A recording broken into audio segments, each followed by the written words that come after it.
तर आगामी निवडणुकांच्या पार्श्वभूमीवरती बीडमध्ये अजित पवार यांच्या राष्ट्रवादीला मोठा धक्का बसलाय।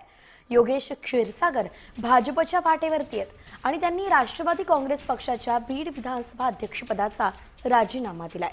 मंत्री पंकजा मुंडे यांच्या नेतृत्वात ते बीड नगर परिषदेची निवडणूक लढवणार आहेत अशी माहिती सूत्रांनी दिलेली आहे। तर गेवराईचे आमदार विजयसिंग पंडित यांनी बीड नगर परिषदेमध्ये हस्तक्षेप केला आणि त्यामुळे योगेश क्षीरसागर नाराज आहेत। त्यांनी अजित पवारांच्या राष्ट्रवादीकडून बीड विधानसभेची निवडणूक लढवली होती।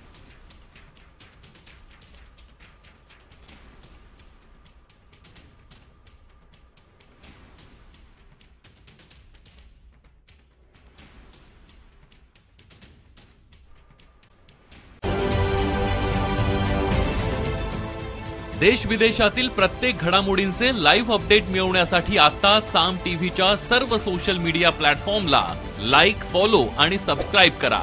तसंच सर्व नोटिफिकेशनसाठी बेल आयकॉन प्रेस करायला विसरू नका।